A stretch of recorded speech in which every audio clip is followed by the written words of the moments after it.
নবী করিম সাল্লাল্লাহু আলাইহি সাল্লাম ইন্তেকালের 5 দিন আগে থেকে জ্বরাক্রান্ত হলেন, রোগাক্রান্ত হলেন, জ্বরে আর মাথার যন্ত্রণায় অস্থির হয়ে যেতে লাগলেন। বেহুশ হন, আবার হুশ হন। যেদিন তিনি ইন্তেকাল করবেন তার আগের দিনেও তিনি জোহরের নামাজ পড়ার জন্য সাহাবীদের কাঁধের উপরে ভর দিয়ে নামাজ পড়তে গেছেন। পা উঁচু করে নিতে পারেন নাই, পা টেনে টেনে নিয়েছেন। তিনি সেখানে খুতবা দিলেন, বললেন, ও আমার উম্মতেরা, এই পৃথিবীতে আল্লাহ রাব্বুল আলামিন তার এক বান্দাকে পৃথিবীর সব জাগতিক সম্পদ দিতে চেয়েছিলেন, কিন্তু সেই বান্দা সব জাগতিক সম্পদকে উপেক্ষা করে আল্লাহর সঙ্গে দিদার করা বেশি পছন্দ করেছেন। কেউ কিছুই বুঝলো না। হযরত আবু বকর রাদিয়াল্লাহু তাআলা আনহু খুব কাঁদতে লাগলেন। তিনি বুঝতে পেরেছেন যে এই পৃথিবীতে সমস্ত সম্পদ দিতে চেয়েছিলেন আল্লাহ যাকে, তার নাম বিশ্বনবী। তিনি সবগুলি উপেক্ষা করে আল্লাহর সঙ্গে দিদার করা বেশি পছন্দ করেছেন। আমরা অতি তাড়াতাড়ি নবীজি থেকে নবীর এতিম হয়ে যাব। পরের দিন ইশার নামাজের রক্ত হলো, আজান হয়ে গেল। মসজিদে মুসল্লিরা ভরে গেছে, সাহাবায়ে কেরাম সব এসে গেছেন। হুজুরের জন্য বহুক্ষণ অপেক্ষা করার পর হযরতে আবু বকর রাদিয়াল্লাহু তাআলা আনহু তিনি ইমামতির জায়গায় দাঁড়ায় গেছেন। নবীজি বেহুশ অবস্থায় ছিলেন ঘরের মধ্যে। হুশ আসার পর তিনি হযরত আয়েশাকে বললেন, আয়েশা, মসজিদে নববীতে এখন কি হতেছে? তিনি বললেন, নামাজ হচ্ছে। লোকেরা আপনার অপেক্ষা করেছে, কিন্তু আপনাকে না পাইয়া দীর্ঘক্ষণ অপেক্ষা করার পর আপনাকে না পেয়ে আমার বাবার ইমামতিতে তারা নামাজ পড়তেছে, কিন্তু মুসল্লিদের মধ্যে কান্নার রোল পড়ে গিয়েছে। তাদের ধারণা হয়েছে নবীজির জায়নামাজে যখন হযরত আবু বকর দাঁড়ায় গেছে, নবীজির পিছনে নামাজ পড়া আর আমাদের কিসমতে হবে না। নবীজি বলছেন, আয়েশা রে, মসজিদে নববীর দিকের দরজাটা খুলে দাও, আমি নামাজের দৃশ্য দেখতে চাই। দরজা খুলে দেওয়া হলো। নবীজি কোন রকম মাথা উঁচু করে মসজিদে নববীতে নামাজের দৃশ্য নিজে অবলোকন করে আবার শুয়ে পড়লেন। হযরত আয়েশা লক্ষ্য করে দেখেন নবীজির চোখের পানি দিয়ে কোনা দিয়া পানি বেয়ে বেয়ে পড়ছে। হযরত আয়েশা প্রশ্ন করলেন, ইয়া রাসূলুল্লাহ, নামাজের দৃশ্য দেখি কাঁদছেন কেন? হুজুর বলেন, আয়েশা রে, এটা কোনো দুঃখের পানি নয়, আমি কাঁদতেছি এই জন্যে, এই নামাজের জামাত কায়েমের জন্য তায়েফের ময়দানে অনেক রক্ত ঝরেছে, আবার উহুদের ময়দানে দান দান শহীদ হয়েছে, সাহাবায়ে কেরাম জীবন দিয়েছে। আজ আমি দেখতে পেলাম আমার উম্মতেরা জামাতে নামাজ পড়ছে। আমার ধারণা হলো ভবিষ্যতে কিয়ামত পর্যন্ত আমার উম্মতেরা এইভাবে জামাত বন্দী হয়ে নামাজ আদায় করবে। নবীজি আবার বেহুশ হয়ে পড়লেন। মসজিদে নববী থেকে আজ আর কেউ বাড়ি যায় না, সবাই কান্দে। আজ রাত বোধহয় নবীজি কাটাবেন না। মেয়েরা কাঁদতেছে, সাহাবায়ে কেরাম কাঁদতেছেন, আজওয়াজে মুতাহারাত তারা কাঁদতেছেন। নবীজির আবার হুশ হলো, তাকায় দেখেন ঘরের মধ্যে কান্নাকাটি, মসজিদে নববীতে কান্নাকাটি।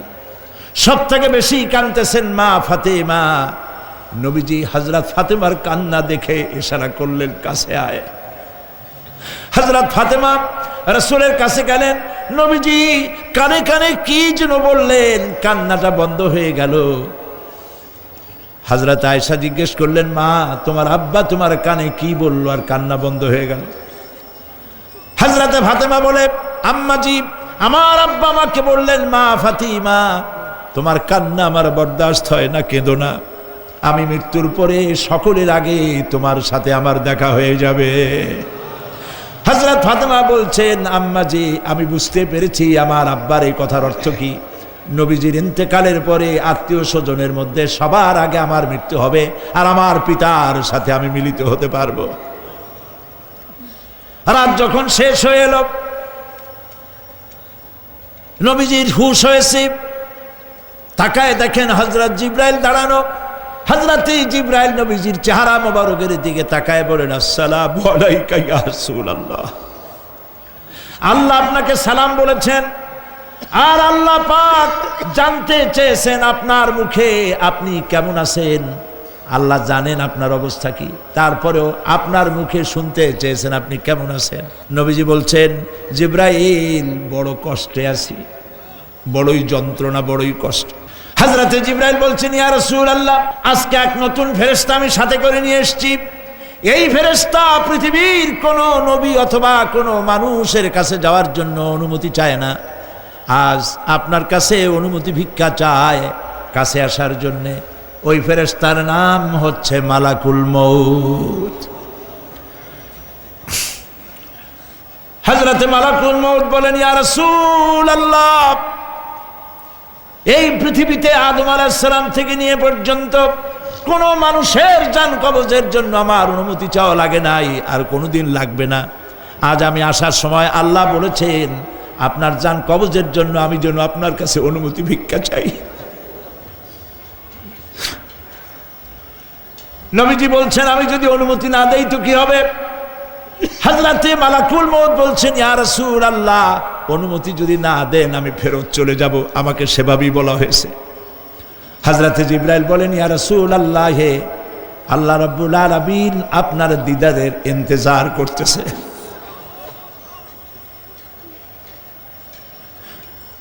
নবীজি বলছেন, মালাকুল মউত, তুমি জান কবজের কাজ শুরু করো। মালাকুল মউত যখন কাছে এসেছে, রাসূল জিজ্ঞেস করলেন, আয়েশা, ঘরে যে কয়েক টুকরা স্বর্ণ ছিল সেগুলোর কি অবস্থা? ছোট ছোট 6 টুকরা স্বর্ণ ছিল। হযরত আয়েশা বলছেন, হুজুর আমি এগুলো রেখে দিছি। হুজুর বলছেন, না, রাখতে পারবে না, আমার ইন্তেকালের আগে খয়রাত করে দাও। মুহাম্মদ সাল্লাল্লাহু আলাইহি ওয়াসাল্লাম আল্লাহর কাছে অবস্থায় উঠবে না যে তার ঘরের ভিতরে সোনা ছিল, দিয়ে দাও, খয়রাত করে দিয়ে দাও। হযরতে মালাকুল মউত রাসূলের জান কবজ শুরু করে দিলেন। রাসূলুল্লাহ জীবনের শেষ কথা বললেন, আসসালাত আসসালাত ওমা মালাকাত আইমানুকুম। আমার উম্মতেরা বিদায় লগ্নে বলে গেলাম, নামাজ নামাজ নামাজ ছেড়ে দিও না। প্রিয় ভাইরা, নবী করিম সাল্লাল্লাহু আলাইহি ওয়াসাল্লাম জীবনের শেষ কথা বলে গেছেন নামাজ। সেই নামাজে আমাদের যত সব অবহেলা, স্ত্রীকে নামাজ পড়ান, বউকে নামাজ পড়ান, ছেলে মেয়েকে নামাজ পড়ান। দোকানদার ভাইরা যখন আজান হয়ে যাবে দোকান বন্ধ করে দেন, আপনি আপনার কর্মচারীরা নামাজ পড়তে যান। যতটুকু প্রিয় ভাই সব, আল্লাহ রাব্বুল আলামিন পরীক্ষার জন্য আমাদেরকে এই ময়দানে ছেড়ে দিয়েছেন। প্রশ্ন কি হবে আল্লাহ সব বলে দিয়েছেন। প্রশ্ন কি হবে? তোমার যৌবন, এ ব্যাপারে প্রশ্ন করা হবে। কোন পথে ইনকাম করেছো প্রশ্ন করা হবে। কোন পথে খরচ করেছো প্রশ্ন করা হবে। দ্বীনের ইলম যতটুকুন হাসিল করেছিলে তার কতটুকুন নিজে পালন করেছো, আর দ্বীনের দাওয়াত কতটুকুন মানুষের কাছে পৌঁছায়ছো। প্রত্যেকটি ব্যাপারে কিয়ামতে আল্লাহর কাছে জবাব দিতে হবে। এই জন্য কবি বলছেন, আমল সে জিন্দেগি বনতি হ্যায়, ये जन्नत भी व जहन्नम भी, ये खाकी अपनी फितरत है, ना नारी ना नूरी। মানুষের জীবন আমল দিয়ে গঠন হয়, আমল দিয়ে জীবন গড়ে। নইলে এই মাটির তৈরি দেহ জান্নাত আর জাহান্নামের কিছু দিয়ে তৈরি হয় নাই। আপনি ইচ্ছে করলে দেহটাকে জাহান্নামের জন্য উপযোগী করতে পারেন, ইচ্ছে করলে এই দেহটাকে জান্নাতের জন্য উপযোগী করতে পারেন। এটি আপনার ইখতিয়ারে আল্লাহ দিয়েছেন, আপনাকে বাধ্য করা হয় নাই যে সেজদা না দিলে ফেরেশতা এসে ঘাড়ের উপরে পিটাবে। সুদ ঘুষ জেনা করলে পরে ঠ্যাং পিটায় ভেঙে দেওয়া হবে না, আপনি বাধ্য নন। আপনি সম্মানিত জীব আল্লাহ, সম্মানিত প্রাণী আল্লাহ পাকের, সেই জন্য মানুষকে বাধ্য করা হয় নাই। অটোনমাস বডি, অটোনমি দেওয়া হয়েছে, আপনাকে স্বাধিকার দেওয়া হয়েছে। চন্দ্র সূর্যের ব্যাপারে স্বাধিকার দেওয়া হয় নাই। রাত এখন 7:35, সূর্যের বাপেরও ক্ষমতা নাই বাংলাদেশে এখন উকি মারে, ঠিক কিনা? সে এখন আমেরিকায় রোদ দিচ্ছে, তাপ দিচ্ছে আমেরিকায়। ওকে নির্ধারণ করা হয়েছে যেভাবে সেইভাবেই করতে হবে। পানি বলেন, পাহাড় বলেন, পাখি বলেন, চন্দ্র বলেন, গ্রহ বলেন, নক্ষত্র বলেন, সব জিনিস বাই হুক অ্যান্ড ক্রুক আল্লাহর হুকুম মানতে বাধ্য। কোরআনে কারীমে আল্লাহ পাক বলেছেন আফাগায়রা দীনিল্লাহি ইয়াবগুন ওয়ালাহু আসলামা মান ফিস সামাওয়াতি ওয়াল আরদি তাওআন ওয়া কারহা। আল্লাহর দেওয়া জীবন ব্যবস্থা ছেড়ে দিয়ে তোমরা কি অন্য কোনো মতবাদ তালাশ করো? ওয়ালাহু আসলামা মান ফিস সামাওয়াতি ওয়াল আরদ, অথচ আকাশে যা আছে জমিনে যা আছে সব আনুগত্যের মস্তক আমার সামনে অবনত করে দিয়েছে। সুবহানাল্লাহ। মানুষকে আল্লাহ পাক ইখতিয়ার দিয়েছেন, ইচ্ছে করলে মাহফিলও আসতে পারেন, ইচ্ছে করলে সিনেমাও ঢুকতে পারবেন, অসুবিধা নেই। অসুবিধার জন্য কিয়ামত, ওখানে হিসাব হবে। এখানে আপনি সূর্য চন্দ্র ফেরেশতারও কোনো মাজাল নাই, কোনো ইখতিয়ার নাই আল্লাহর হুকুমের বাইরে কিছু করে। আল্লাহ যা করতে বলেছেন তাই করতে হবে, এর বাইরে এক চুলও নড়তে পারবে না। কিন্তু মানুষেরা করতে পারবে। মানুষ ইচ্ছে করলে নামাজ রোজা ছাড়তে পারে, ইচ্ছে করলে আল্লাহরে অমান্য করতে পারে। এইটা তার বিচারের জায়গা না, এটা হলো পরীক্ষার জায়গা। এটা কিসের জায়গা? পরীক্ষার জায়গা। এখানে আপনি কামাই করলে ওখানে কিছু পাবেন, এখানে কামাই না করলে কিছু পাবেন না। আরো সোজা করে বলি, কোন কৃষক, যে কৃষক আষাঢ় মাসে শ্রাবণ মাসে জমিন চাষ করে না, পৌষ মাসে তার গোলায় ধান আসবে? কথা বোঝেন নাকি বোঝেন না? পৌষ মাসে গোলায় ধান আসবে? কোনো পাগলও বলবে না যে তুমি তো চাষই করো নাই, তুমি জমিনে, তোমার জমিনের ফসল তোমার ঘরে আসবে কেন? কাজী এই দুনিয়ায় পরীক্ষা দিলে এখানে রেজাল্ট হয়, এখানে গাছ লাগাইলে এখানে ফল দেয়। কিন্তু মানুষের জন্য আল্লাহ পাক যে আমল তৈরি করেছেন, পরীক্ষা নেবেন, সেই পরীক্ষার রেজাল্ট এখানে হবে না। পরীক্ষার রেজাল্ট আউট হবে কোথায়? আখিরাতে। বলেন সবাই, কোথায় হবে? পরীক্ষার রেজাল্ট আউট হবে কোথায়? আখিরাতে। এখানে আপনি যা কামাই করবেন এখানে রিটার্ন দেওয়া হবে না। এখানে যা কামাই করবেন সমস্ত কামাই 700 গুণ বর্ধিত আকারে কিয়ামতে আল্লাহ আপনার হাতে ধরাই দিবেন। আল্লাহর ওয়াদা কখনো মিথ্যা হয়? মিথ্যা হয় রাজনৈতিক দলের নেতারা, এই জাতীয় লোকেরা যারা মঞ্চে আসে আর বলে যে এবার আমাদের ভোট দেন, আমরা ক্ষমতায় যাইতে পারলে আপনারা না খাইয়া কেউ মরবেন না। কিন্তু কি খাইয়া মরবে তাও কয় না। সেদিন শুনলাম এই যে নির্বাচন এখন একটা চলতেছে, স্লোগান বাপ দাঁড়াইছে, ছেলে তো বলে রহিম ভাই আমার ভাই, তোমার ভাই, বাপের নাম রহিম। তারপরে শুনলাম বলতেছে বেগুন ভাইয়ের চরিত্র, আজকাল নাম রাখে তো আদর করে বেগুন পটল, বেগুন ভাইয়ের চরিত্র ফুলের মতো পবিত্র। আমি আর একজনের পাশের থেকে কইল যে নামাজ পড়ে না, একক তো এমনই ফুলের মতো চরিত্র। তো দুনিয়ার ময়দানে আপনি যা কামাই করবেন এখানে রেজাল্ট আউট হবে, এখানে আপনি পাবেন ফল, এখানে পাবেন। যা করবেন এখানে গাছ লাগাবেন, ফল লাগাবেন, এখানে পাবেন। আর আল্লাহর জন্য যেটা করবেন সেটার ফল, সেটার রেজাল্ট কিয়ামতে বাইরে হবে। সুবহানাল্লাহ। এখানে পরীক্ষা দিয়ে যদি কেউ ফেল করে, ম্যাট্রিক পরীক্ষা দিয়ে ফেল করেছে, ফাজেল পরীক্ষা দিয়ে ফেল করেছে, আবার পরীক্ষা দিয়ে পাশ করার সুযোগ আছে, আবারও ফেল করেছে, আবারও পরীক্ষা দিয়ে পাশ করার সুযোগ আছে। 10 বার যদি ফেল করে আরো 10 বার পরীক্ষা দিয়ে পাশ করার সুযোগ আছে। কিন্তু কিয়ামতের দিন আল্লাহ রাব্বুল আলামিনের জীবনের পরীক্ষায় কোনো মানুষ যদি আল্লাহর আদালতে ফেল করে বসে একবার, দ্বিতীয়বার পরীক্ষা দেওয়ার আর কোনো সুযোগ নাই। এই পৃথিবীতে যদি কেউ নিম্ন আদালতে মামলায় হেরে যায়, জজ কোর্টে করবে, যদি হেরে যায় হাইকোর্টে করবে, হেরে গেলে আপিল করবে সুপ্রিম কোর্টে, সুপ্রিম কোর্টেও যদি হেরে যায় তাহলে প্রেসিডেন্টের কাছে আপিল করবে। সুযোগ আছে কয়েকবার। কিন্তু কিয়ামতের দিন জীবনের আদালতে কোনো মানুষ যদি একবার ফেল করে বসে, জীবনের মামলায় যদি একবার হেরে যায়, দ্বিতীয়বার আপিল করার আর কোনো জায়গা নাই। সেই আখিরাতে রেজাল্ট আউট হবে। আমরা সব মরে যাব, আমরা সব কি হব? সব মরে যাব। আল্লাহ পাক আমাদেরকে উঠাবেন আবার। মানুষকে কবরে রাখার সময় আমরা কি বলি? মিনহা খালাকনাকুম জানেন না? পড়েন। মিনহা খালাকনাকুম ওয়া ফিহা নুঈদুকুম ওয়া মিনহা নুখরিজুকুম তারাতান উখরা। এই মাটি দিয়ে তোমাকে তৈরি করা হয়েছিল, এই মাটির মধ্যে রেখে গেলাম, এর থেকে আবার তোমাকে উত্থিত করা হবে। কে বলতেছেন কথা? আল্লাহ পাক বলছেন, আল্লাহ তাআলা বলছেন। কি নিষ্ঠুর এই পৃথিবী, ভেবে দেখেছেন কি?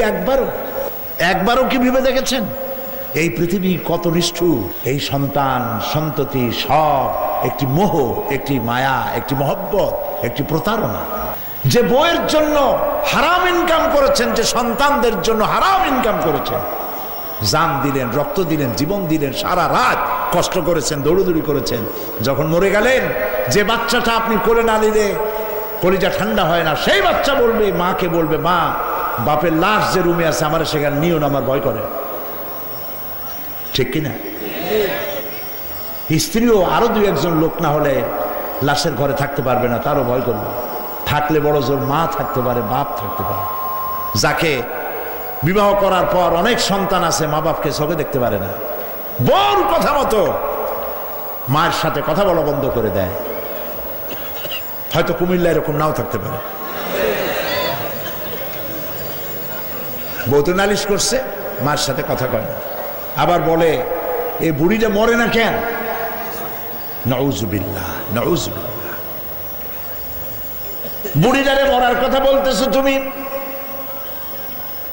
তোমার ছোট্টবেলায় যখন তোমার টাইফয়েড হয়েছিল, অসুখ করেছিল, গরিব বাবা, বাড়িতে ল্যাপ নাই, খাতা নাই, তোষক নাই, সেই জায়গায় মা তার কাপড় বিছায় দিয়া বুকের উপরে নিজের শরীরের উষ্ণতা দিয়া বাঁচায় রাখার চেষ্টা করেছে, নিজে না খেয়ে খাওয়াইছে, অসুখ সারে না।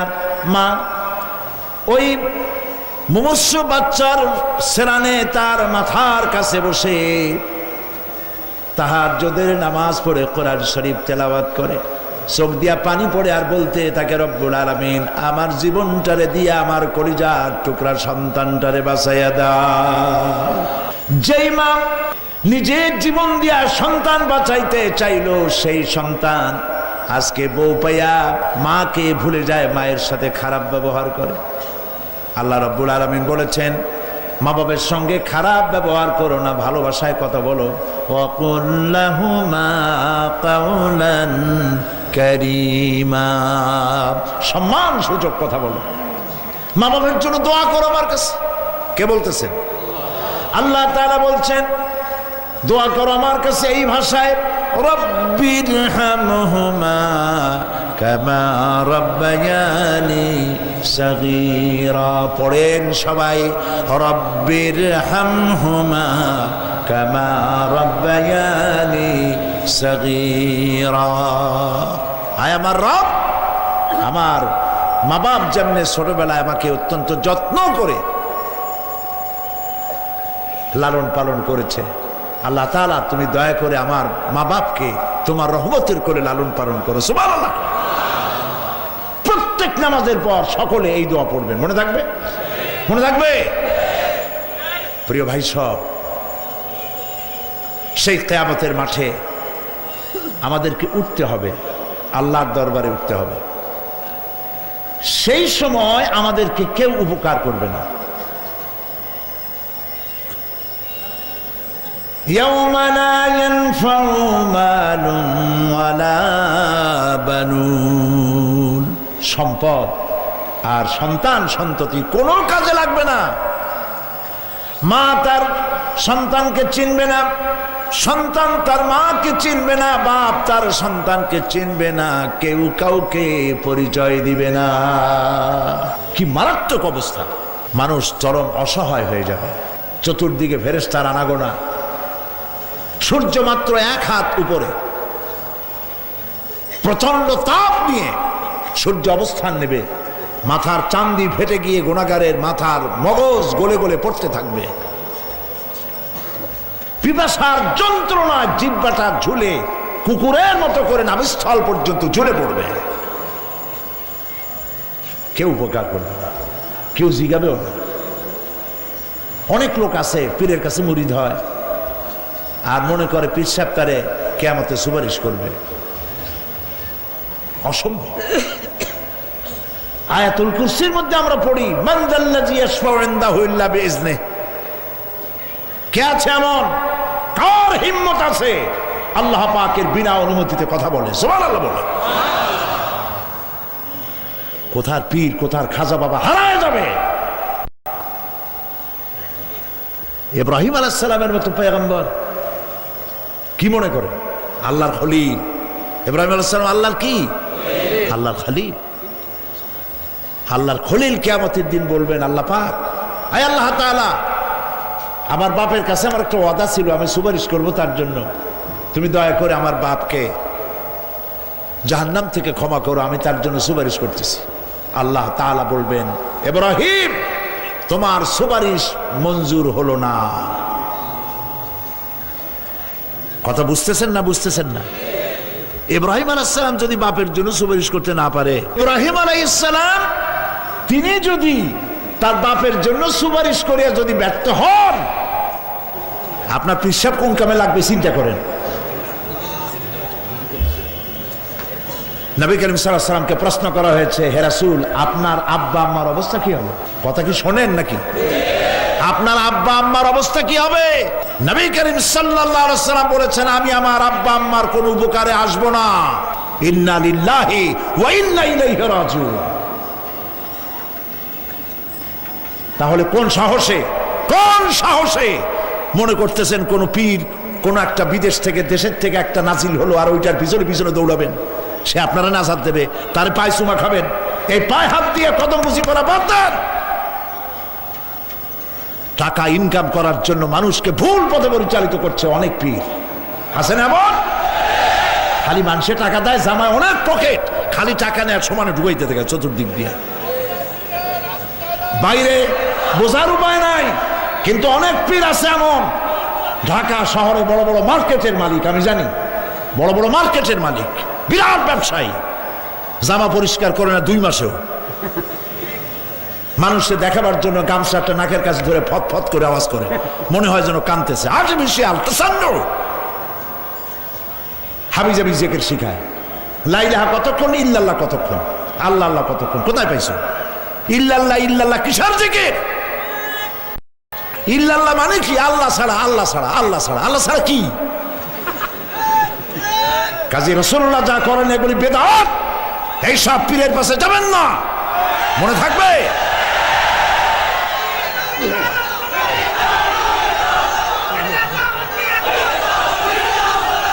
প্রিয় ভাই সব, কিয়ামতের দিন আপনার আমল, একমাত্র আমল আপনাকে বাঁচাইতে পারবে।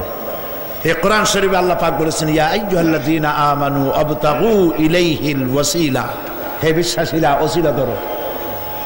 ধুরন্ধর এক শ্রেণীর লোকেরা এর অর্থ করেছে পীর ধরো।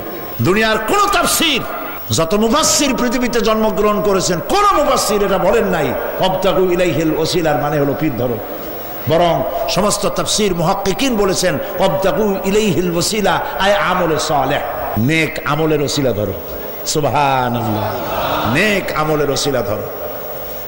প্রিয় ভাই সব, ধান্দাবাজি ছাড়তে হবে। কিয়ামতের দিন মানুষ একেবারে অসহায় হয়ে যাবে, কেউ সাহায্য করবে না। সেই দিন প্রশ্নপত্র সামনে আসবে, আমলনামাগুলি বেঈমানের পিছন দিক থেকে বাম হাতে আসবে, আর ইমানদারের সামনে থেকে ডান হাতে আসবে। আমলনামা হাতে পাওয়ার সঙ্গে সঙ্গে বেঈমান বুঝে ফেলবে তার জায়গা কোথায়। কলিজা তখন গলার কাছে চলে আসবে।